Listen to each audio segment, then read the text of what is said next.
Cerita diawali dengan memperlihatkan kelompok Yakuza sedang berkumpul di sebuah bar di Jepang, di mana sang bos kebetulan sedang dibuatkan tato oleh kakek pembuat tato yang metode pembuatannya masih menggunakan cara tradisional, sehingga hal itu membuat si bos kesakitan dan memarahi si kakek berkali-kali. Did you just say, oh man? No, you didn't just disrespect me, did you? Tak lama, salah satu anak buahnya pun membawa sebuah amplop berisi pasir hitam yang hal itu langsung membuat si kakek ketakutan karena 1 tahun yang lalu dia mengalami hal yang persis sama seperti ini. Ada amplop berisi pasir hitam dan anggota Yakuza yang tertawa persis seperti yang mereka lakukan sekarang. Apa yang si kakek takutkan bukanlah amplopnya, tetapi apa yang akan muncul selanjutnya, yaitu ninja. Yang hal tersebut membuat mereka malah semakin membuat para Yakuza ini terbawa terbahak-bahak dan...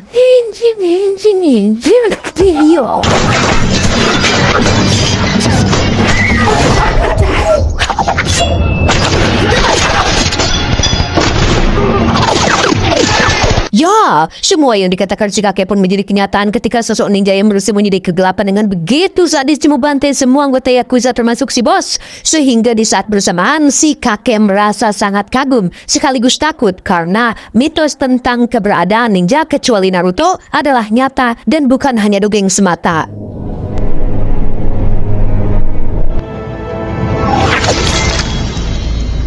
Dan kisah dimulai pada bertahun-tahun silam tepat di sebuah perguruan ninja atau lebih tepatnya markas sebuah organisasi ninja pembunuh bernama Klan Ozunu yang dipimpin oleh seorang master ninja bernama Guru Ozunu. Ini bebenguknya, selama berpuluh-puluh tahun kelompok ini telah melakukan berbagai tindak kriminal dan kejahatan manusia. Salah satunya adalah menculik anak-anak kecil untuk dijadikan murid dan calon para pembunuh masa depan. Yang dari sekian banyak anak yang diculik, ada satu anak yang baru datang bernama Raizo yang merupakan tokoh utama kita semua.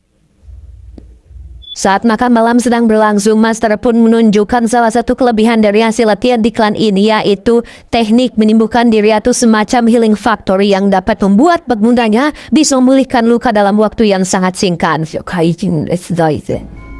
This is a power. Cara mendidik Master sangat-sangatlah kejam dan tidak berperasaan, terutama kepada Raizo yang mendapat perhatian khusus dibandingkan murid yang lain. Entah apa alasannya, tetapi yang dimaksud dengan perhatian lebih di sini bukanlah sesuatu yang menyenangkan, karena siksaan dan hukuman yang didapatkan Raizo jauh lebih keras dan jauh lebih menyakitkan dibanding dengan anak-anak yang lain. You know this truth. Sebagai contoh, Raizo mendapat pelatihan khusus untuk bisa berjalan di atas lantai tanpa menghasilkan suara raketan atau harus bisa bergerak dalam kesenyapan dan kesunyian. Yang karena Raizo masih kecil dan belum bisa mengendalikan tubuhnya, ia pun berkali-kali melakukan kesalahan hingga sang guru harus memukul telapak kakinya sampai berdarah-darah. Dari sekian banyak murid, ada satu gadis kecil bernama Kiriko yang nampak perhatian dengan Raizo yang sedang menahan rasa sakitnya. Dia mengobati luka Raizo supaya rasa sakitnya berkurang, sehingga momen tersebut menjadi momen penting awal kedekatan di antara keduanya. Beberapa tahun kemudian, kini Raizo dan anak-anak lain sudah beranjak remaja, di mana saat ini Raizo sedang melakukan duel dengan satu murid pelontong bernama Takeshi yang nampak berambisi untuk mengalahkannya sekaligus ingin cari perhatian dari gurunya. Yang ketika Raizo dicurangi hingga terluka di bagian kepala, sang guru bukannya memotivasi atau mengusap lukanya, tapi justru menambah rasa sakit dengan cara menunjukkan teknik memelintir ulu hati supaya Raizo bisa mengendalikan rasa sakitnya sendiri.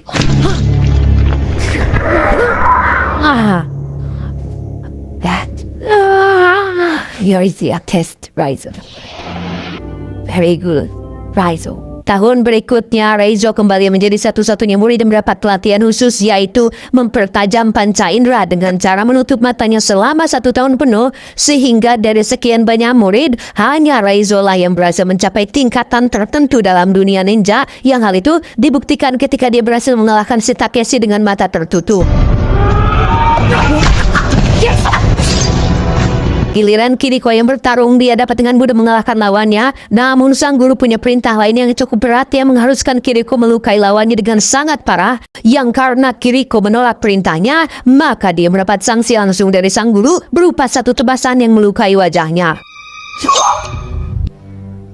Tak hanya itu, Kiriko mendapat sanksi lain berupa kurungan selama 1 bulan, di mana Raizo yang merasa hutang budi pun berinisiatif membantunya bertahan hidup dengan cara memberikannya air minum melalui sebuah sedotan kecil.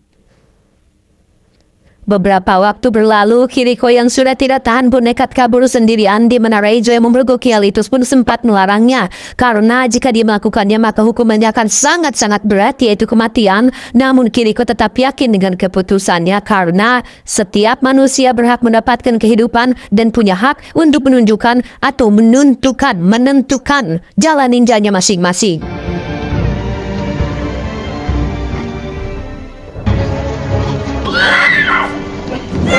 Dan ya, apa yang Raizo khawatirkan pun terjadi. Kiriko berhasil ditangkap dan akan mendapatkan hukuman berupa tusukan langsung di jantungnya, yang kesempatan ini diberikan kepada si murid pelotong yaitu Takeshi, sehingga Raizo yang menyaksikannya pun semakin muak, marah, dan dendam kepada para ninja yang bukan dari Konoha ini. 7 tahun berlalu, kini Raizo sudah dewasa dan wajahnya mirip sekali dengan tokoh utama di serial drama TV Korea berjudul Full House yang dulu sempat ngetren pada zamannya, dan memang dialah orangnya. Untuk pertama kalinya, Raizo mendapat kesempatan untuk melakukan debut pertamanya, yakni sebuah pekerjaan untuk membunuh target yang ciri-cirinya memakai jam tangan emas, yang tanpa rasa ragu sedikit pun, Raizo langsung turun ke lapangan untuk melakukannya. Sukses menuntaskan pekerjaan pertamanya, Raizo diminta untuk melakukan satu tugas lagi untuk membuktikan bahwa dia adalah seorang Ozuno sejati, yaitu membunuh seorang murid wanita yang mencoba kabur persis seperti yang pernah dilakukan Kiriko, sehingga ketika kenangan pahit itu tersuat lagi, maka amarah dalam diri Raizo pun seketika muncul dan...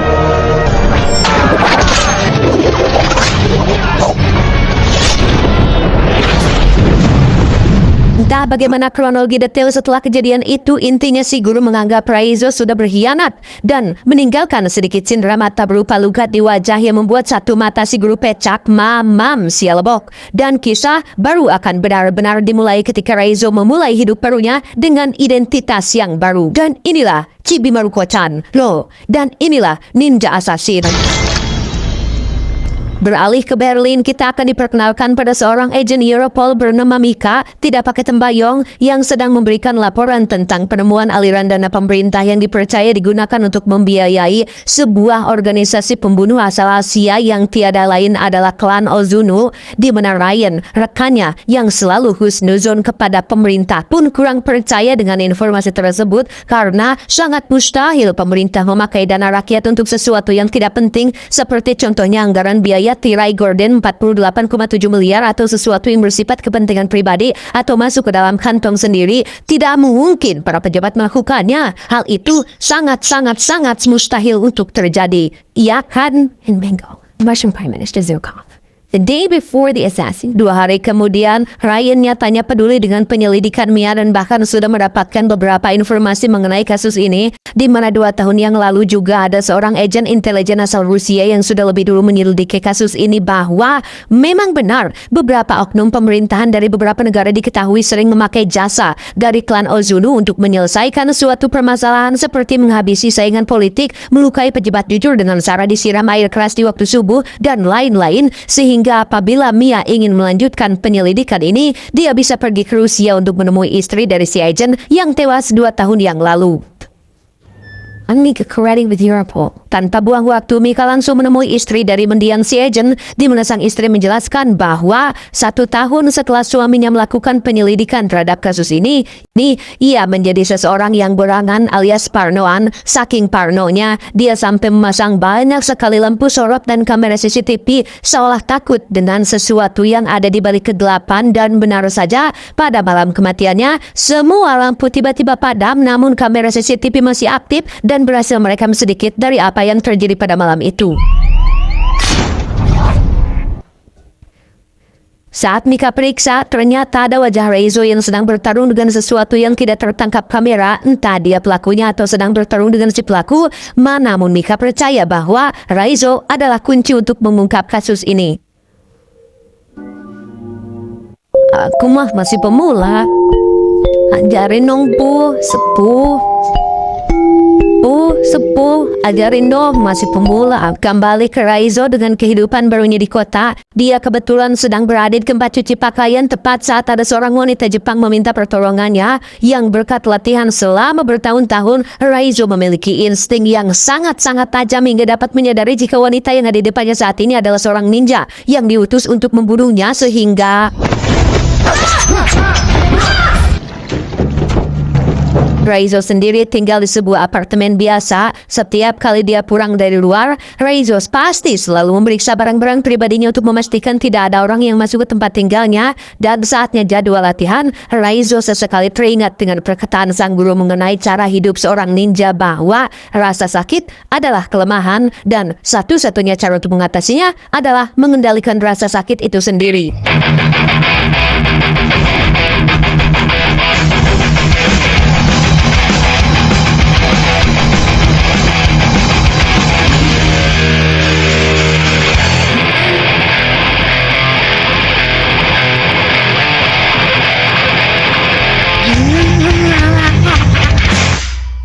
Meski Raizo sangat membenci gurunya, tetapi semua pengetahuan, ilmu, pelajaran, dan didikan sang guru tak pernah ia lupakan sedikit pun. Hal itulah yang membuatnya masih hidup sampai sekarang meski pada insiden terakhir dirinya mengalami luka yang sangat parah. Tetapi karena Raizo sudah mencapai level bisa mengendalikan rasa sakit, ia dapat melakukan beberapa hal luar biasa. Salah satunya adalah debus seperti yang sering ditampilkan oleh Master Limbat. Tanya itu, Raizo memiliki senjata favorit yang disebut dengan kusarigama atau sejenis senjata yang terdiri dari rantai dan pisau tajam kecil. Akan sangat bahaya sekali apabila digunakan oleh orang yang tidak profesional, tetapi di tangan para sepuh, suhu, senior, spesialis dan ahlinya, kusarigama adalah senjata yang sangat mematikan. Sepuh, ajarin dong.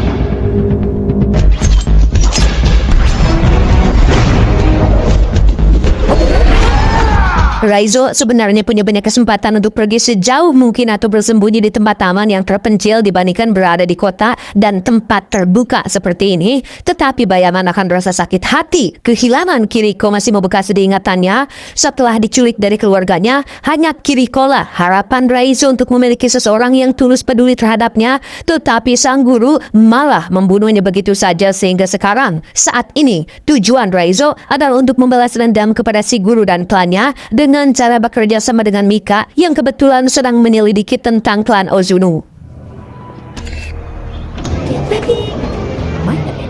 Kembali ke Mika yang sedang berada di kantornya, dia kedatangan seorang utusan dari pemerintahan yang dirupanya atau nampaknya mulai mencurigai tentang penyelidikan yang dilakukannya, sehingga Mika segera menemui Ryan untuk memberitahunya bahwa kecurigaan mereka berdua selama ini kemungkinan adalah benar karena tidak mungkin pemerintah sampai mengutus seseorang untuk menemuinya hanya untuk memastikan penyelidikan ini, sehingga Ryan yang mulai khawatir dengan keselamatan Mika pun menyuruhnya untuk segera tinggalkan kota ini dan pergi cari tempat aman untuk sementara waktu. Tiba di komplek rumahnya, Mika diberitahu tetangga tentang pemadaman listrik yang terjadi secara tiba-tiba sehingga Mika menjadi sangat khawatir karena dari hasil penyelidikannya, ciri-ciri awal kemunculan para ninja pembunuh pasti selalu ditandai dengan lumpuhnya pencahayaan yang ketika sudah masuk ke dalam kamar, alangkah terkejutnya Mika saat menemukan sebuah amplop berisi pasir hitam dan tiba-tiba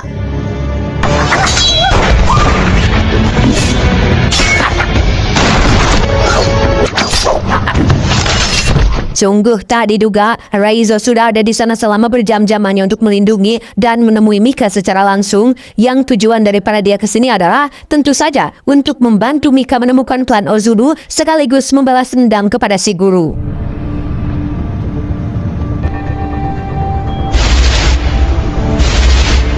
Mereka berdua pun berhenti di swalaya untuk merubah penampilan demi untuk mengurangi resiko ketahuan, di mana Mika yang belenggu pun malah menghubungi Ryan untuk memberitahunya bahwa saat ini dia bersama dengan Raizo, sehingga Ryan segera memberikan lokasi tempat untuk mereka bisa bertemu.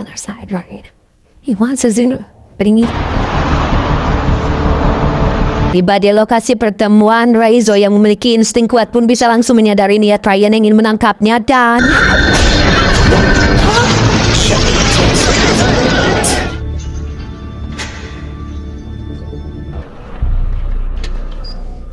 Ryan ternyata punya agenda tersendiri dan metode tersendiri untuk menggali informasi mengenai klan Ozuno, yaitu dengan menangkap dan menginterogasi Raizo dengan cara yang akan sedikit memaksa, berlokasi di sebuah gedung kosong dengan tangan dan kaki yang terikat lengkap dengan lampu sorot agar Raizo tidak bisa kabur di kegelapan. Ryan yakin jika caranya akan lebih efektif untuk menyelesaikan kasus ini. Kasihan melihat Raizo, Mika pun menemuinya untuk sekedar memberi air minum. Yang di situ Raizo memperingatkan Mia bahwa lokasi mereka berada saat ini terlalu terbuka dan terlalu mudah untuk dilacak oleh para ninja, sehingga Mika dengan cepat menemui Ryan untuk memperingatkannya bahwa saat ini mereka semua sedang dalam bahaya. Tetapi Ryan yang percaya diri dengan pasukan taktisnya pun tidak mengindahkan peringatan tersebut sampai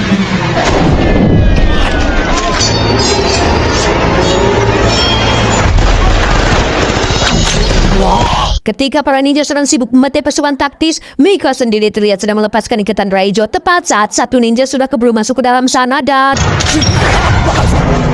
Ryan yang di awal PDD meremehkan para ninja pun kini habis nyumput menyaksikan satu persatu anggotanya dibunuh. Raizo menyuruh Mika untuk pergi duluan ke mobil, sementara dirinya akan menghadapi semua ninja hanya seorang diri.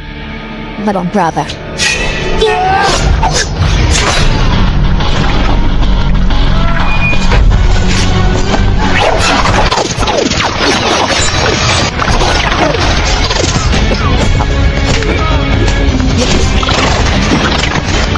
Mika sendiri terlihat sudah berada di mobil menunggu kemunculan Raizo yang ketika dia sedang harap-harap cemas, tiba-tiba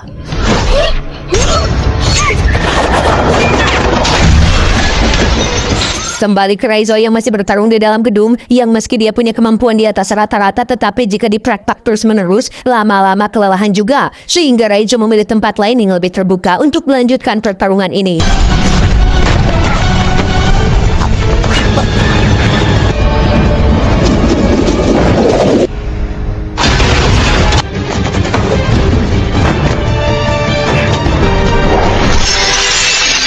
Jika sebelumnya mereka terbiasa bertarung di dalam ruangan yang penuh dengan sudut-sudut gelap, sekarang para ninja pembunuh ini harus membiasakan diri bertarung di tengah jalan, yang karena Raizo sudah terlalu kelelahan, akhirnya dia pun kecolongan saat perutnya terkena tebasan pedang, yang ketika Takeshi akan mengakhirinya, tiba-tiba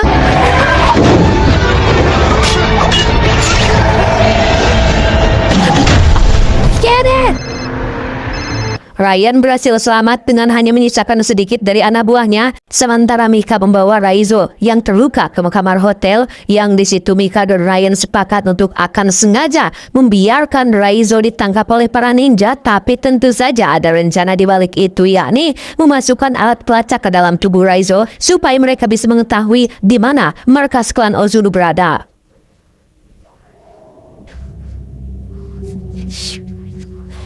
Raizo dibawa dalam sebuah peti besi untuk diserahkan kepada si guru, yang dalam sepanjang perjalanan menuju ke sana, Raizo memilih untuk bersikap tenang dan tidak panik. Justru dia malah teringat dengan ajaran sang guru mengenai teknik menyembuhkan diri menggunakan jurus segel tangan yang berfungsi untuk mengubah cakra menjadi obat efektif, yang saking efektifnya luka pada perut Raizo bisa rapat sendiri tanpa bantuan obat merah atau betadine. Tiba di markas, Raizo langsung menghadap sang guru yang kini sudah pecah. Beliau teramat sangat kecewa terhadap tindakan Raizo yang memilih untuk berkhianat. Padahal dulu, waktu pertama datang ke tempat ini, si guru melihat potensi besar pada diri Raizo dan ada sedikit harapan tentang Raizo yang akan menjadi penerusnya menggantikan kepemimpinan klan Ozuno di tempat ini. Tetapi pada kenyataannya takdir berkata lain, sehingga sekarang Raizo harus mendapatkan hukuman mati atas pengkhianatan yang telah dilakukannya. Tepat disaksikan oleh Takeshi dan pramurid, si guru tidak langsung membunuh Raizo, tetapi ingin puas menyiksanya terlebih dahulu menggunakan jurus yang sama, yaitu jurus pelintir ulu hati, yang ketika Raizo batuk darah, keluarlah alat pelacak kecil dari dalam mulutnya, yang tepat saat Takeshi menyadarinya, tiba-tiba meski para ninja ini bisa muncul dan hilang dalam kegelapan, tetapi ketika dihadapi dengan pasukan militer senjata berat, tetap saja mereka kewalahan dan tak bisa menghindar dari peluru yang ditembakkan. Sementara itu, Raizo yang ikatannya sudah dilepas pun memilih untuk masuk sendirian mencari Takeshi dan si guru untuk membalas dendam atas Kiriko. Dengan modal dua bilah pedang di tangan, Reizo harus menghadapi Takeshi dan para anak buahnya yang momen ini benar-benar beradrenalin karena pertarungan dilakukan dalam jarak dekat dengan senjata yang berseliweran di mana-mana.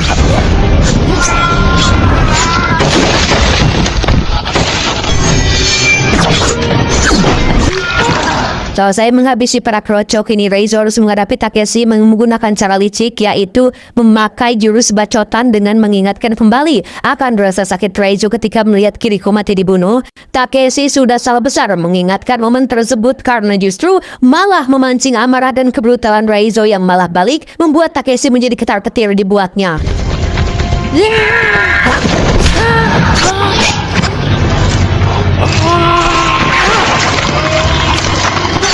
Selesai menghabisi Takeshi, saatnya Reizo menghadapi sang gegedugnya alias si guru yang di sini beliau menggunakan teknik rahasia yang belum sempat diajarkan, yaitu jurus ilusi bayangan yang membuatnya mampu hilang dan muncul dengan sangat cepat.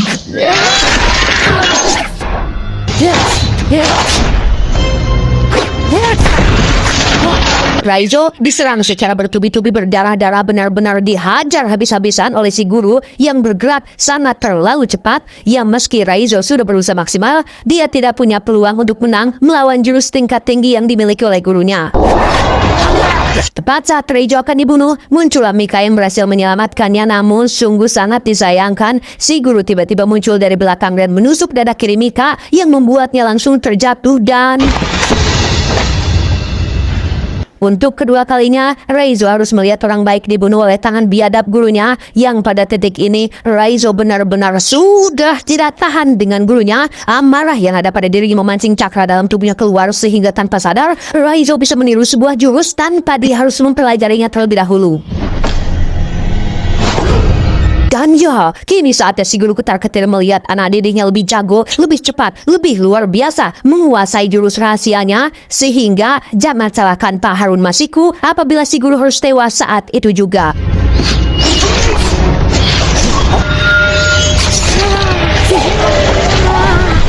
Di luar dugaan, Mika ternyata masih hidup berkat cacat lahir yang dialaminya, yakni posisi jantungnya yang berada di sebelah kanan. Setelah semua selesai, kini sudah waktunya Reizo pensiun dari dunia ninja dan saatnya masuk ke dunia K-pop untuk membintangi beberapa serial drama Korea demi menghibur para K-popers yang ada di dunia. 네가 사랑이 누지않 기울비로서 너만은 절대로 아니기를. Tamat.